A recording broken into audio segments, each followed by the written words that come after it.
皆さんこんにちは、激吉です。今回もオブリビオンリマスターの最新モッドを紹介していきます。オブリビオンリマスターのモッドは嬉しいことに相変わらずリリースラッシュが続いています。ゲームの根本的な部分を改善していくものや新しい機能を追加するものなどが驚くような速さでリリースされていくので、あっという間にオブリビオンのゲームプレイが様変わりしていきます。中でも前回紹介したゲーム内でスライダーを使って体型を調整できるボディモッド NBO はオブリビオンリマスターの CBB とも言えるほど革新的なモッドで、予想通り NBO に対応した装備モッドが続々と登場しています。なので今回はまず NBO に対応した装備モッドから紹介していきたいと思います。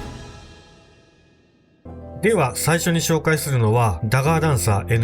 NBO の調整機能に対応した全く新しい防具をオブリビオンリマスターに追加します。要件には UE4SS テスシンクマップインジェクターが入っていますので忘れず導入してください。また NBO に対応していますが NBO なしでもバニラボディで使うことができます。防具はテートのブラザーズ商店のタートリアンが販売していますので購入してください。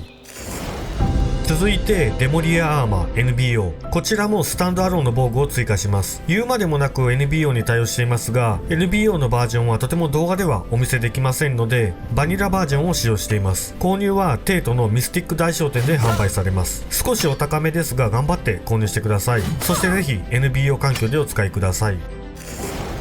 さらに続いてダークホリーアーマー、こちらは新しく装備を追加するか既存の防具を置き換えるか選択できます。これもバッチリ NBO に対応しています。素晴らしいデザインの防具ですね。購入はテートのベストディフェンスで販売されています。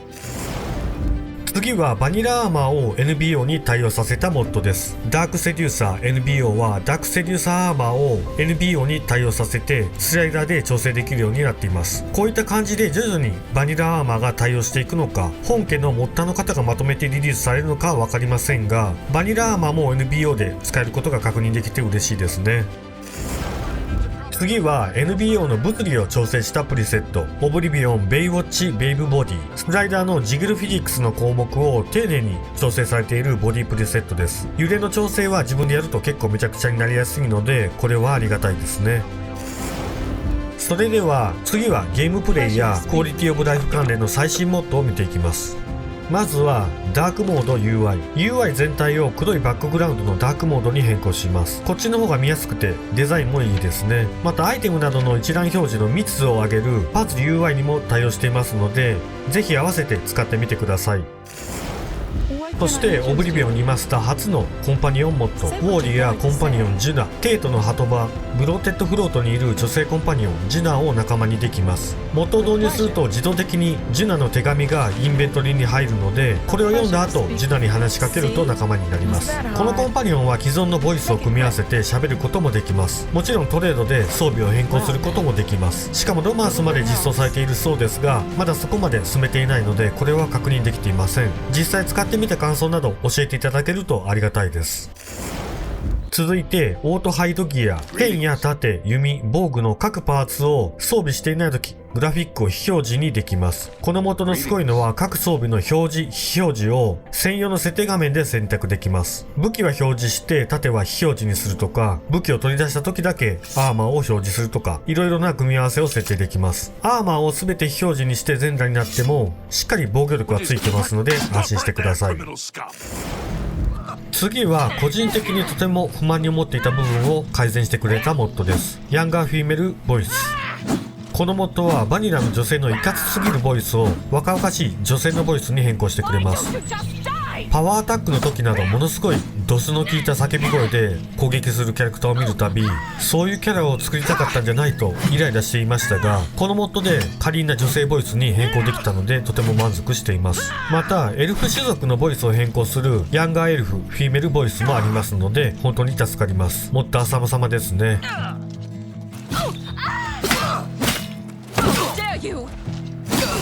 次はルミエールライツオブシロディール。シロディールの屋外に街灯やランタンを追加します。主に縄文前や標識に設置されていることが多いです。照明はオプションで明るさも選択できますので好みのものを導入してください。オブリビオンは夜になると屋外がとても暗い雰囲気になるのでこういった温かみのある照明がいくつか追加されるとホッとしますね。このモッドは今後も拡張されていくようなので完成が楽しみです。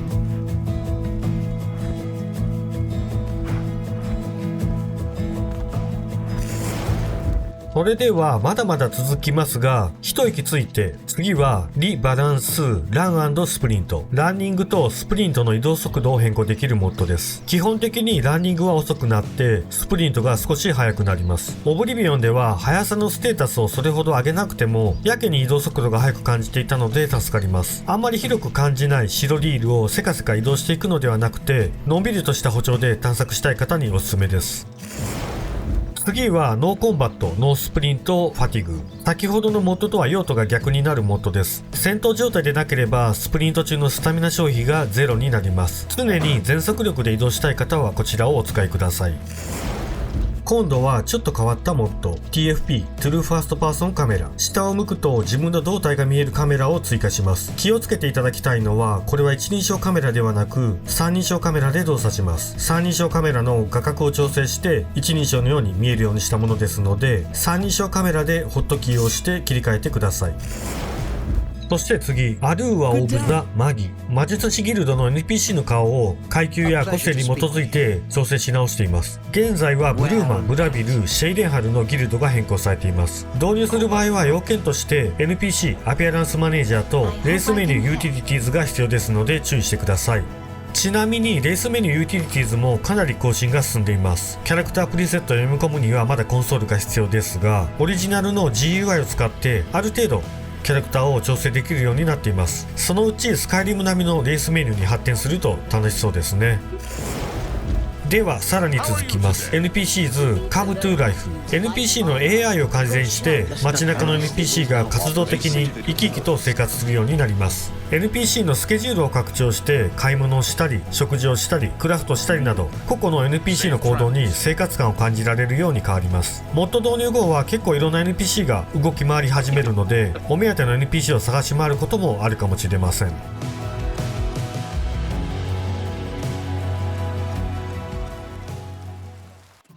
次は戦闘系のモッドを見てみます。まずロックオンがかなりいい感じにアップデートされています。レティクルのデザインが変更されてロックオンの状態が分かりやすくなりました。またターゲットの切り替えもとてもスムーズになっています。あとこれは意味で変更する必要がありますが、ロックオンする部位を頭と胴体、下半身の3つから選んで設定できます。リアルタイムで切り替えるわけではなくて、あらかじめどこを狙うか設定しておく必要があります。この変更で頭を狙うようにすると浮遊しているクリーチャーも正確にロックオンできるようになりますが、頭の動きの激しい敵の頭をロックオンするとかなりカメラが揺れることもありますので気をつけてください。続いてはリアリスティックアロースピード4ボーズ。矢が飛んでいくスピードが速くなります。バリラと比べるとしっかり速度が変わっているのが分かります。弓で戦う爽快感がかなり上がるので射手のスキルを上げたくなりますね。次はスペル&アロー、スタッカーチャンス。弓と魔法での攻撃をヒットさせて敵をひるませる確率を発生させます。いくら弓で撃っても魔法で攻撃しても倒れるまで突進し続けるクリーチャーなどと戦いやすくなる上に、先ほどのリアリスティックアロースピードと合わせて使えば遠距離での戦闘がとても楽しくなります。ただ一つ注意していくことがあって、射手のスキル100で使える麻痺攻撃はこのモッドで無効にされています。 CTD を引き起こす原因となるそうです。それでは最後のモッドです。コアサバイバル。このモッドはオブリビオンリマスターにシンプルなサバイバル要素を加えます。ゲームに飲食と睡眠のニーズが追加されることで、ニーズを満たせない場合対応した各スキルが下がってしまいます。空腹を感じると持久力のスキルが下がって最大体力が下がります。回復させる場合は錬金アイテムなどを食べる必要がありますが、何でも食べればいいわけでなく、1食は肉、野菜、果物もしくはパンの3種類を全部食べることで1食として判定されます。渇きは知性に影響を与えて最大間近が低下します。渇きを癒すには宿屋で売っている水を購入して飲む必要があります。睡眠不足はスタミナに影響するようです。どこでもいいので寝てください。このモッドは最初は少しとっつきにくく感じるところがあるかもしれませんが、ある程度導入して遊んでいると馴染んできます。気づくとごく自然にニーズを満たすための食料を樽の中から漁り始めたりして非常に面白いと感じました。ただもし導入する場合はきっちりセーブデータを分けておいた方がいいです。まだまだバグがあるようで、アンインストールしてもステータスが元に戻らなかったりと安定していないので気をつけてください。ということで今回はオブリビオンリマスターの最新モッドを紹介しました。まだまだ紹介したいモッドがたくさんありますが、本当にキリがないのでこれくらいにしておきます。もし皆さんのおすすめモッドがあればコメントで教えてください。それではこれで終わります。ご視聴ありがとうございました。I'm